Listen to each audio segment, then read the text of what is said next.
אז קצת יותר ממחצית העונה בפרמייר ליג, הליגה הטובה בעולם מאחורינו, ולשם כך אני עושה פה סרטון מיוחד עם אחד שחי, נושם ואוהב את הפרמייר ליג, וזה באנגלית. הנה זה בא. כן. אז כמו שאני הבטחתי לכם, הנה, אה, הנה, הנה אחד אנשים שסיפרתי עליו, הוא חי ונושם כדורגל אנגלי, הוא אוהד שרוף של ארסנל, והוא גם היה בישראל מספר פעמים, גם בקיץ הקודם וגם בקיץ שלפניו.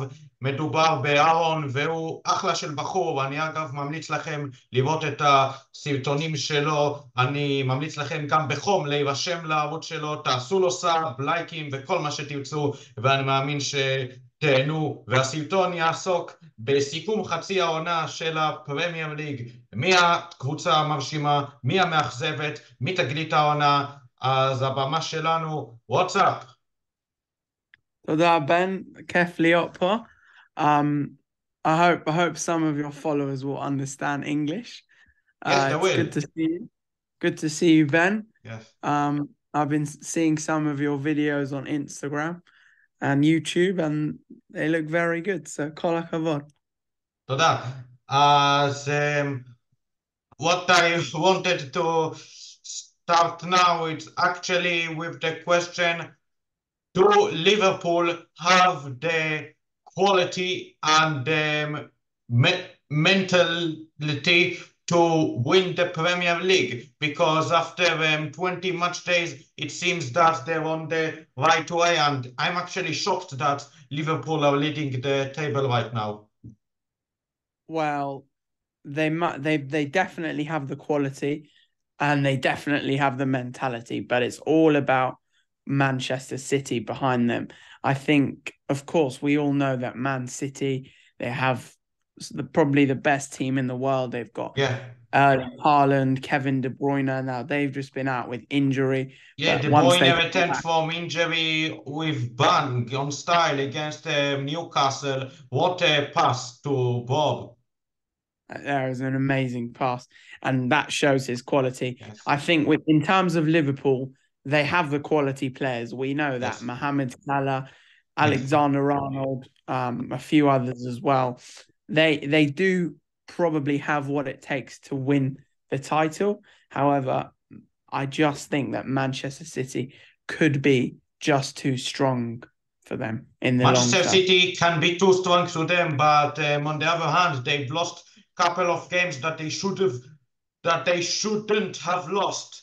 I'm talking about the 2-1 defeat to Wolves, the 1-0 defeat to Villa, the home draws against Liverpool, Tottenham, and especially Palace. And these are the games you need to win to be champions. Yes, of course, but it happens every season. Teams always drop points. I don't think those games will matter too much because I just think that in most of those games, Man City were without some of their strongest players. Once they have a fully fit team, then they won't drop many points at all. Yes, City, by the way, will have a hell of a cup game in the next round away to Tottenham, the stadium. They've never scored that. Yeah, that will be an interesting game. It's hard to predict whenever Yes, Tottenham. I'm sometimes when there's like big games, big cup games at early stages, I'm like calling it the final of stage something, etc., etc. And I'm calling it like the final of the fourth round because it's at least a quarter or final or semi-final tie. Oh, 100%. I mean, that's the magic of the FA Cup. Anyone can play anyone. And I think Yes. if Tottenham were to beat Man City, then that would be amazing. I hope they Yeah. don't, but Yes. let's Yes. hope So City. you hope you're not. And first, I now want to talk about the North London teams as well. Both of the North London clubs, both Tottenham and Arsenal, had a pretty strong start to the season, but now it seems that it's like one match day we do think they will finish in top four, one match day we think they won't. What's going on, especially with Arsenal, who seems to struggle in recent months? Well, with Arsenal, everything everything is different from last season. We saw last season we were way clear of Manchester City. We were winning practically all our games, playing some of the best football we have in years. But for Yes, some I reason, agree. something just hasn't clicked this Yes, season. and I'm not sure. I want to ask you, do you think that 3-all draw against Southampton, I believe it was, influenced the club mentality for the final games of last season and for the couple of games this season? That was definitely one of the games that influenced us. I think there were two more draws before against West Ham and Liverpool. We were winning in both those games, and we blew the lead Mm. twice in a row, 2 weeks in a row, which dropped us points and enabled Man City to catch up with us. So I think there were a fair few games in towards April time that really stopped us from Yes, going for the but title. to tell you the truth, 4 points from 15 games and early cup eliminations, it's totally unacceptable for a big Premier League club like Arsenal. Yeah, of course. Like I said, we were well on our way to winning it. We really should have won it, but we had an injury to William Saliba, who's a really key player, Yes, and I Saliba think was a key player this season.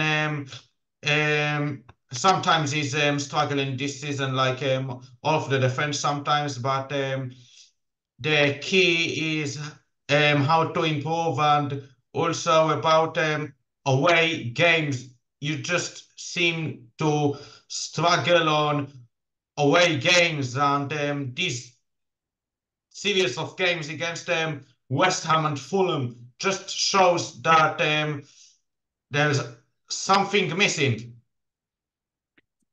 yeah, for sure. I think that's something missing is a striker. We know Gabriel Jesus's quality. We know that he can score goals. Yes, He's but proven that.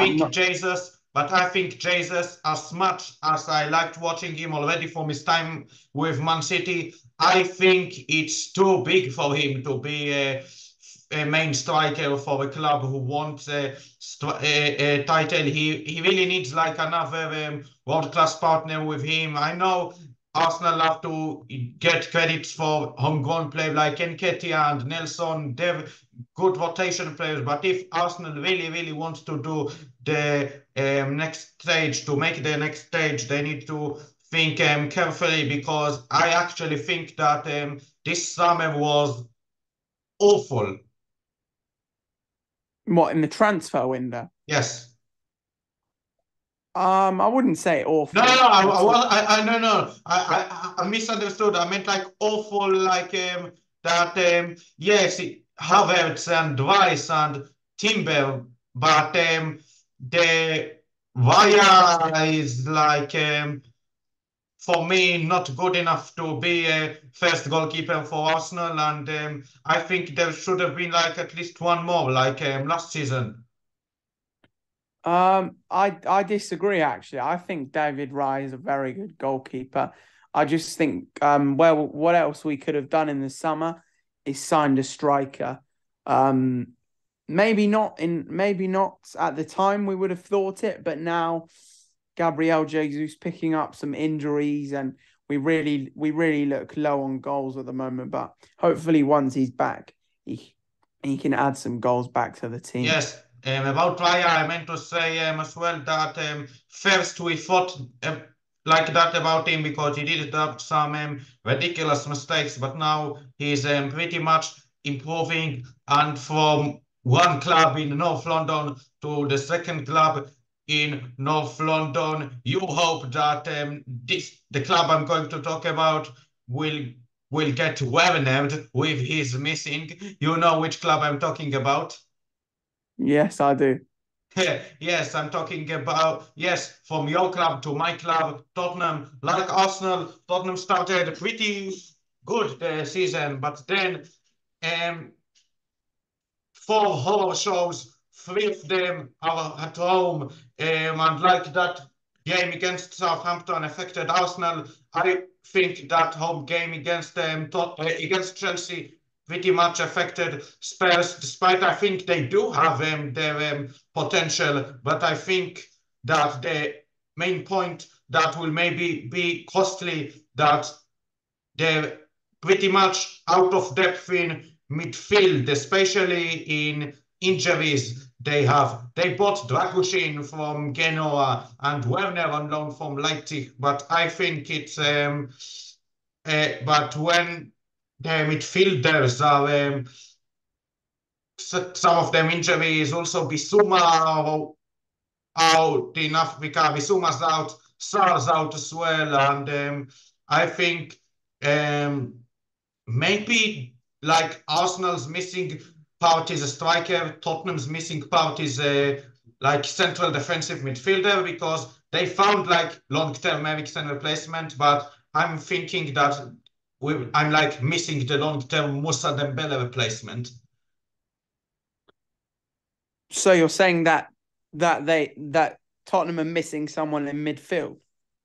Yes.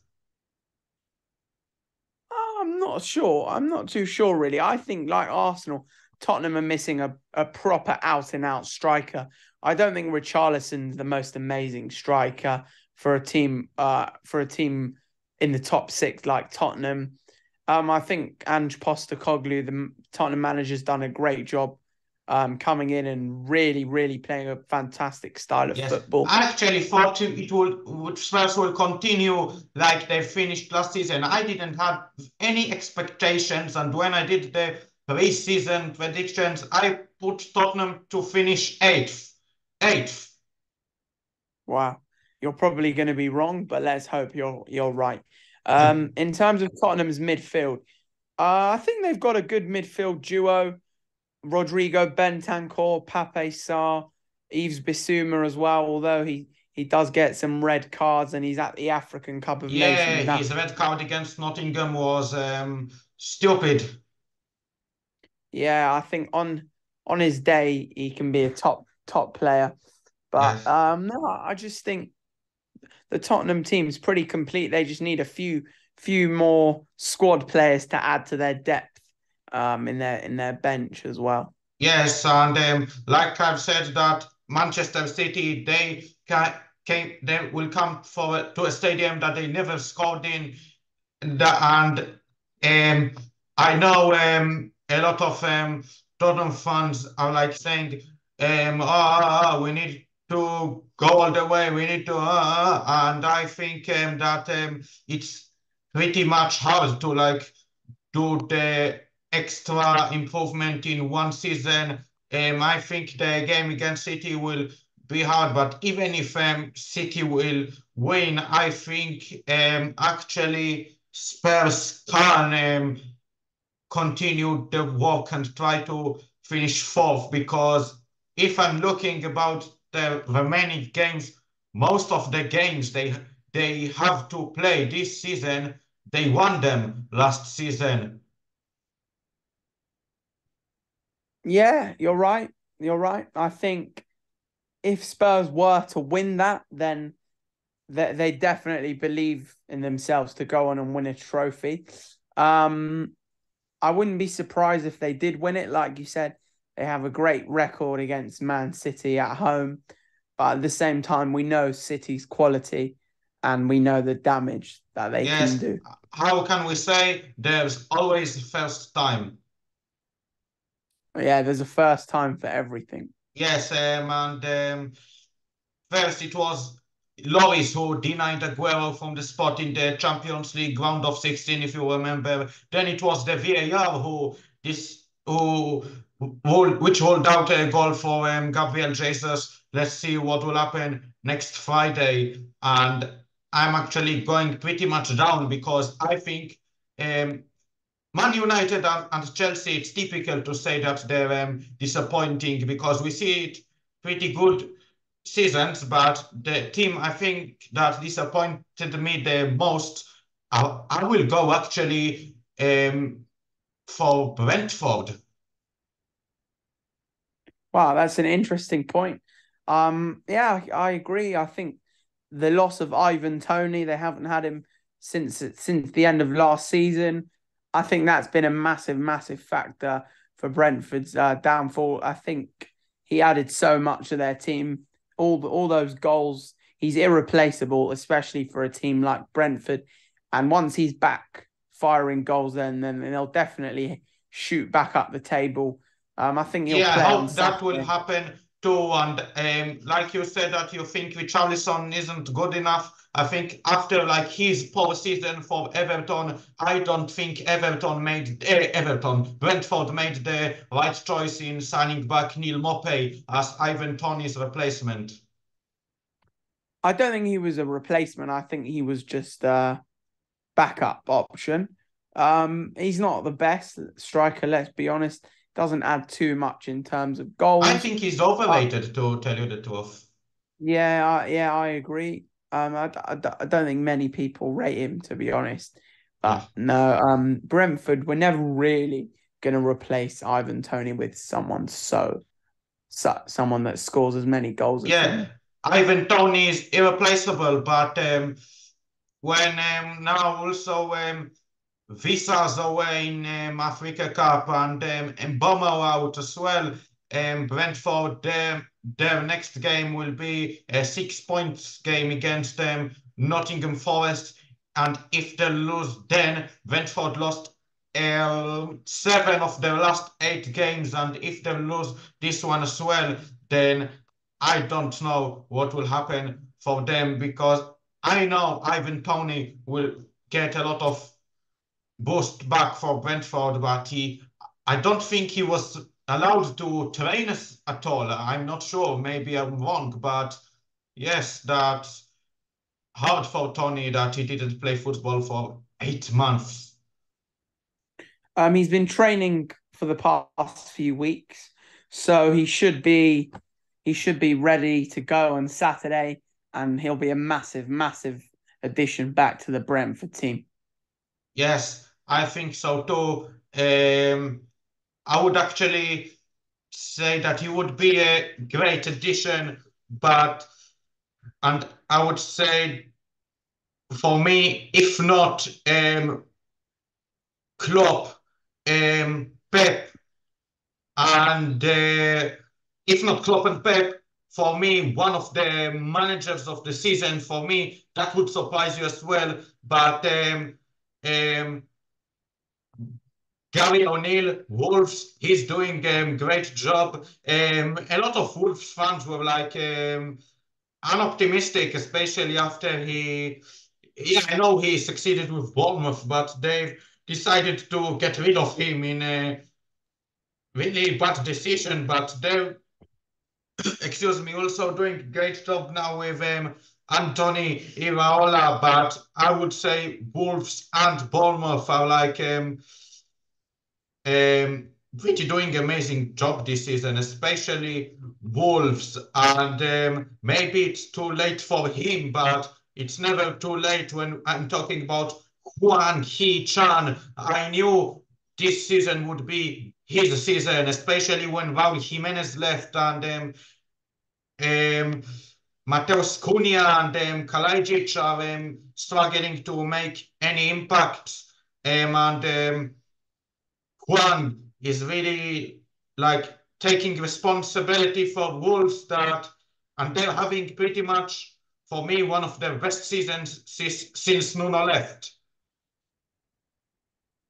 Well, like you say, it's a great little success story with Bournemouth. Last year they had a great season under great end to the season under Gary O'Neill. They sacked him at the time. It looked like the wrong decision, but it's proven the other way because it's worked out for both clubs, Wolves and Bournemouth. Yes. Bournemouth doing really well under Andoni Iraola, especially Dominic Solanke. He's I on think he's one of the fire. top scorers in the Premier League. I won't be Um, surprised if Solanke will make it maybe to the standby or even for the 26th list of the Euros. Maybe I'm going too far, but if he'll continue, maybe he'll be in the England national team squad.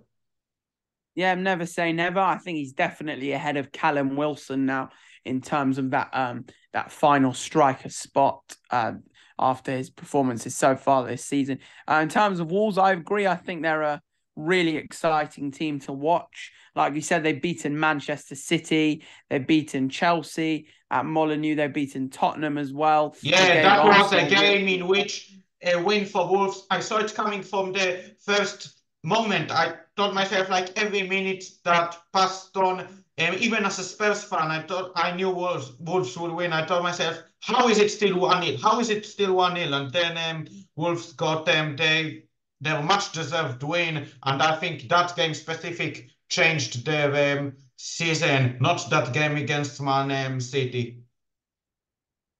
Yeah, like you said, again, also with Hwang Hee-chan, I think he's a fantastic player. And you said that Mateus Cunha he's been struggling. I disagree. I think he's been fantastic so far this season. No, it wasn't Cunha. I'm sorry. I meant Elijah. yeah, I meant Kalajic. Yes, yeah, Kalajic. He joined Frankfurt on loan. By the way, move. I think it's better for both him and clubs. Mm-hmm. He's one of those players that he's not really suited to the Premier League. Yeah, he's not suited to the Premier League. He's like he's more suitable for headers, I think. Yeah, he's a very, very tall guy. He's definitely an aerial threat. Yeah, he's probably area of threat. Maybe you think Dominic Solanke is like surprise of the season, but I would actually go for my surprise of the season so far, like a player I I knew he would be sooner or later a star for Chelsea, but first, like now, I haven't expected. You know who? You know what I mean? I'm talking about Chelsea's number 20, Cole Palmer. And I don't like when people are like calling him Penalmer or this stupid stuff. I think that even if it's like penalties or non-penalties, Cole Palmer is doing pretty much great job. His goals against Luton were stunners. And I think he's, for me, Chelsea's players of the season and my breakthrough player of the season so far. Yeah, absolutely. I mean, we've seen glimpses of his quality when playing at Manchester City Yes. alongside the big boys. But this season he's really been Chelsea's star. I mean, they've needed someone like him Yeah. to come in, get some goals, get them firing, because apart from that, in their team, you have to say they don't really have much quality. So yeah, he's been Yes, very they don't important. have much quality. Nicholas Jackson's number are lying numbers for me. Lying numbers. Half of his goals came against nine-man Tottenham, and he's not. I'm not in favor of him. I prefer Palmer ahead of him, of course, and maybe even Mudryk ahead of him. Yeah, Nicholas Jackson hasn't really put in the best performances since coming to Chelsea. He's pretty poor, isn't he? Yes, yes, and also some of the goals wasn't like good skill goals. It's just like tap-ins and wait in the area. I don't think that Chelsea need to think like about moving him on, but he's not the striker for me that Chelsea can rely on him for the far future if they want to come back to their best. Yeah, I completely agree. Yes, and And neither are any of their other strikers, like Armando Broja. I yeah, think he might go on loan in January. And yeah, Chelsea really poor at the moment. yes, they're really poor at the moment, and I want to make as many as we can. So I'll come quickly and ask him, do you think it will be the first time since I don't know when we'll get three promoted teams getting relegated in the same season? Because as things stand, it's likely that it will happen. Luton, they're playing brave football, that they're having lack of experience.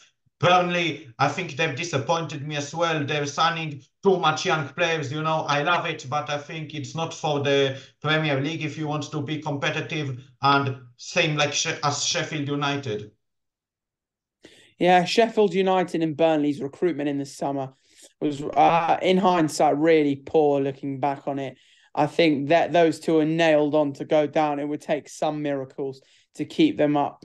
Vincent Kompany, Burnley manager, I'm not sure how much longer he will last at Turf Moor. In terms of the final relegation spot, I think Luton, they've really surprised me. They've been fantastic. Rob Edwards is doing a great job considering the resources they have. I mean, I'm sure you've seen their stadium, Ben. It's not really fit for the Premier League, but they've definitely fit in on the pitch. I'm not sure if you've heard the news about Nottingham Forest potentially getting a points deduction due to like financial fair play. Same as Everton, like they had. Everton are also getting another points deduction. Wow, if Everton will have another 10 points deduction trouble, then they will need absolutely miracle to stay, because if we're talking about and Forest, but I'm talking about Everton, because if I'm talking about the current Premier League, only 6 Premier League teams are Premier League teams from the beginning until today. Liverpool, London clubs, United and Everton. And if that will happen, Everton will be in danger of losing that spot. Yeah, for sure. In massive danger. If it's only another couple of points, I think they should be fine. Nottingham Forest, even without the points deduction, I'd consider them relegation contenders. Luton, really, really good at home. They've definitely got some quality in them. Yes, I think Nottingham, despite their impressive victory against Newcastle, I think it happened more because they faced poor Newcastle team and poor Manchester United team, and the result was shown last week when they struggled against Blackpool in the FA Cup. They're having a replay tonight, by the way, I believe, tonight, and it can affect the rest of the Premier League campaign. Yeah, they'll want to win that just so they can get a cup run going and spark some life into their season. Yes. What else? I would say like fine season so far for Crystal Palace and Fulham. Fulham maybe expected more, but I would say that I've enjoyed some Fulham home games, especially that 5-0 victory against West Ham. That was a thing that I didn't expect. West Ham, despite their poor cup tie against Birmingham, against Bristol, excuse me, they're having good season. It would be, I would be curious to see West Ham how they will cope in the Europa League round of 16. Some of the big guys will come in, I would say, for the Europa League. Roma, Marseille, AC Milan and West Ham. If last season they've been like pretty poor in the league, and this season good in the league and good in Europe, I don't know what they'll have for us to show in Europe.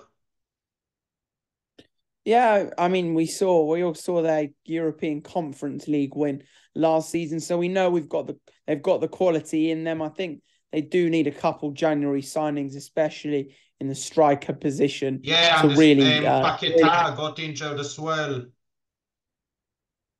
Yeah, maybe they need a replacement for him to really start competing amongst the big boys in Europe and in the Premier League. I think West Ham can do it, and I think if there's one man who would be very furious that we haven't talked about him and his team until now, it's Aston Villa's Unai Emery. Wow. Despite the draw against Everton, what a job he's doing. Oh, yeah, fantastic job. I think he's got his best 11 now. They're fantastic home form at Villa Park. And yeah, you know what I just thought about now? Villa of this season are reminding me a little bit of Mauricio Pochettino's Tottenham 2016-17. Like Yeah. Pochettino's Spurs side were like fortress at home. No one could have taken points from home ground, but they, on the other hand, struggling away from home, and this is what's happening for Aston Villa this season. Yeah, you're right. I mean, they've been one of the surprises of the season. Really great team to watch. Yes, and I know Tottenham and Villa are like different stories, but I've compared it because Villa, no one can stop them at home. Sheffield United maybe did, but I think if they'll continue playing like that, then they'll have at least the chance to get into the Europa League. And who knows, maybe even surprise us like Newcastle surprised us last season. Newcastle, I would say, they're like... I don't want to say had enough, but I think the Tonali Fini affected the club.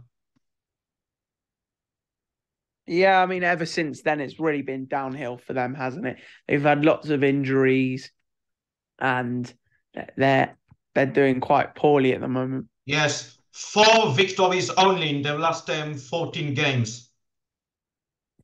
Yeah, it's a very poor record, especially for a team like Newcastle that wanna be up there with the big guns. Yes, and you said that you have a big doubt if Company will finish the season in the Premier League. I think if Burnley won't start to win, then he'll be the next manager to leave. I agree. I think he's on very thin ice.